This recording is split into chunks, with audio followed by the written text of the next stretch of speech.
ঠিক তেমনি ভাবে কোরআন হাদিসের ব্যাপারেও মানুষ তিন রকমের হয়ে থাকে। কয় রকম? ধর্মের ব্যাপারেও মানুষ তিন রকমের হয়ে থাকে। ধর্মটাই হলো আসল। এটা আবার কি কইলেন? হ্যাঁ, ধর্মটা যদি না থাকে চিরকাল বরবাদ, ধর্মটা যদি ঠিক থাকে আখিরাতের চিরকাল সফল কাম।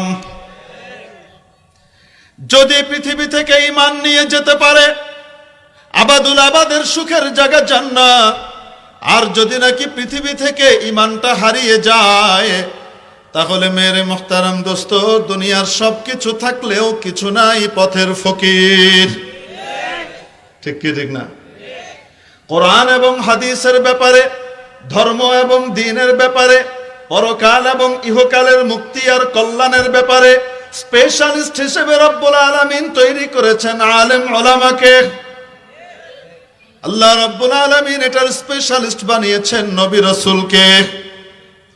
নবী রাসূলের কাছে কোরআনের জ্ঞান আছে, কিতাবের জ্ঞান আছে, আল্লাহর ঐশী ইলম আছে। এবং রব্বুল আলামিন কোরআনে কারিমে জানিয়ে দিয়েছেন, যদি দুনিয়ার সাফল্য পেতে চাও, আখিরাতের সাফল্য পেতে চাও, দুনিয়ার সুখ পেতে চাও, আখিরাতের সুখ পেতে চাও, তাহলে এটার পথ হলো ঈমান আর নেক আমলের পথ। মান আমিলা সালিহাম মিন যাকারিন আও উনসা ওয়া হুয়া মুমিন ফালানুহয়িয়ান্নাহু হায়াতান তাইয়্যিবাহ। যে কেউ যদি ঈমানের সাথে নেক আমল করে তাহলে নিশ্চয় নিশ্চয় তাকে আমি সুখের জীবন দান করব, সে নর হোক চাই নারী হোক। এই ঘোষণা মোল্লার না আল্লাহর? সুখের জীবন দেওয়ার ক্ষমতা কার? আর আল্লাহ বললেন, যে ব্যক্তি ঈমানের সাথে নেক আমল করবে তাকে এই পৃথিবীতে সুখের জীবন দিবে। কুঁড়ে ঘরের ভিতরে থেকেও মনের ভিতরে সে তৃপ্তি লাভ করবে আর সুখ পাবে। যদি ঈমানের সাথে নেক আমল করে অট্টালিকার মধ্যে থেকেও সে ঈমানের স্বাদ পাবে, তৃপ্তি পাবে, সুখ পাবে। দোকানের ভিতরে থেকেও সে সুখ লাভ করবে, কৃষিকাজের মধ্যে থেকেও সুখ লাভ করবে। আর যদি ঈমানের সাথে নেক আমল না থাকে তাহলে অট্টালিকার ভিতরে থেকেও সে দুঃখী হবে, কষ্টে থাকবে, পেরেশানিতে ভুগতে থাকবে, সুখ থাকবে না। সমস্ত উপকরণ সুখের আছে, সুখ নাই। সে যেই হোক না কেন, যদি ঈমানের সাথে নেক আমল করে আল্লাহ তাআলা বলেন অবশ্যই অবশ্যই তাকে আমি এই পৃথিবীতে কিসের জীবন দিব? আসতে বলেন, আরো আসতে। সুখের জীবন পাওয়া যায় ঈমান আর নেক আমলের মধ্যে। সুখের জীবন পাওয়া যায় ঈমান এবং নেক আমলের মধ্যে। এই ঈমান আর নেক আমলের স্পেশালিস্ট হিসেবে আল্লাহ দুনিয়াতে যাদেরকে পাঠিয়েছেন তারা হলেন নবী রাসূল। তারা কি? নবী রাসূল। তারা হলেন স্পেশালিস্ট। তাদের ঐশী চোখও আছে, আল্লাহর দ্বীন এবং ঈমানের কিতাবের চোখ তাদের কাছে আছে। তারা এই ব্যাপারে বিশেষজ্ঞ। তারা নিজেরাও চলতে পারেন, অন্যকেও পথ দেখাইতে পারেন। যদি নবী রাসূলের কথা অনুযায়ী কেউ চলে, সেই ব্যক্তির নিজের চোখ না থাকলেও শ্রবণ শক্তি থাকার কারণে সেও সফল কাম হয়ে যাবে। নবী রাসূলের কথা শুনে সে অনুযায়ী যদি চলে সেও সফল কাম হবে। আর যদি কোনো ব্যক্তির কাছে নবী রাসূলের ইলম নাই, জ্ঞানও নাই, এবং সে নিজে নবী রাসূলের কথা মানতেও তৈরি নাই, শুনতেও তৈরি না, এরকম ব্যক্তি অন্ধ এবং বধির। এইরকম ব্যক্তি ধর্মের ক্ষেত্রে গর্তের ভিতরে অনিবার্যভাবেই পড়বে। ঠিক কিনা? মেরে মুহতারাম দোস্ত, আজিজ ও বুজুর্গ, এজন্য নবী রাসূলরা হলেন দ্বীন এবং ঈমান, দুনিয়া এবং আখিরাতের সফলতা, কামিয়াবি, সাফল্য, সুখ এবং শান্তির জ্ঞানের চাবিকাঠি। এবং তারাই হলেন এই ব্যাপারে বিশেষজ্ঞ। তারা এই ব্যাপারে চক্ষুওয়ালাও, শ্রবণ শক্তিওয়ালাও। ঠিক ঠিক না? বোঝাতে পারি নাই?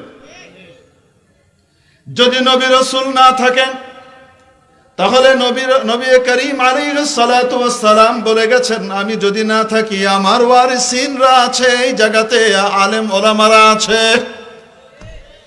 নবীজি ইরশাদ করেছেন, আল উলামা ওয়ারাসাতুল আম্বিয়া, আল উলামা ওয়ারাসাতুল আম্বিয়া,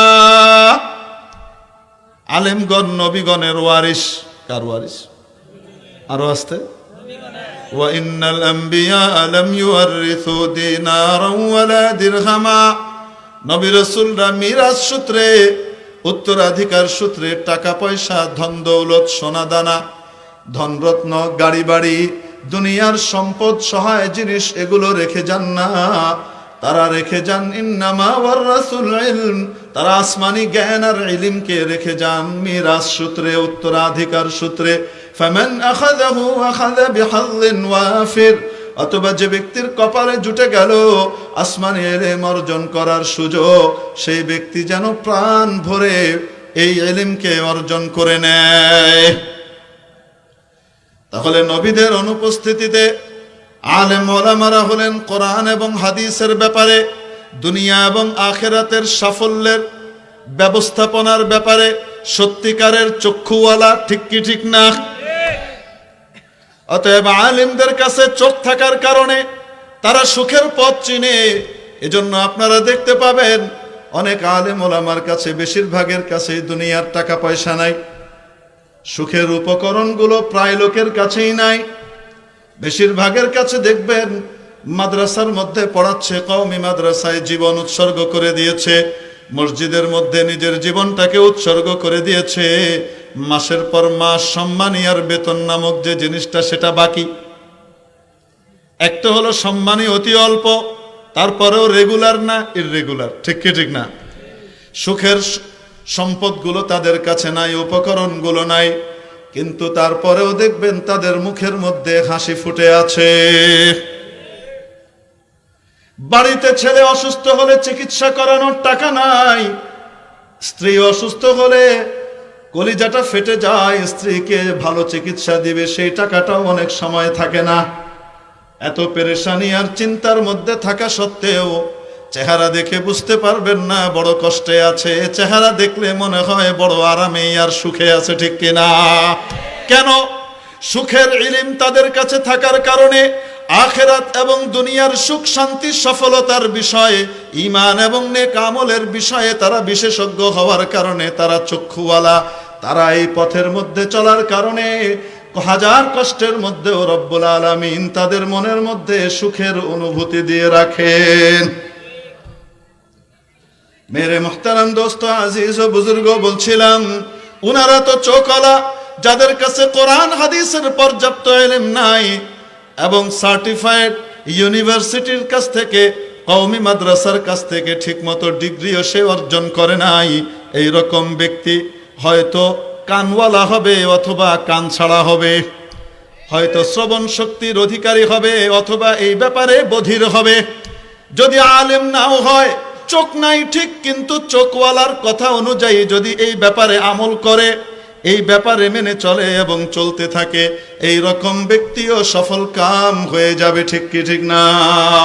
কারণ এই ব্যক্তির চোখ না থাকলেও কানটা ঠিক আছে, হৃদয়ের কান দিয়ে আলেমের কথাগুলো শোনে এবং সে অনুযায়ী আমল করার কারণে পৃথিবীতেও সুখ পায়, আখিরাতেও সুখ পায়।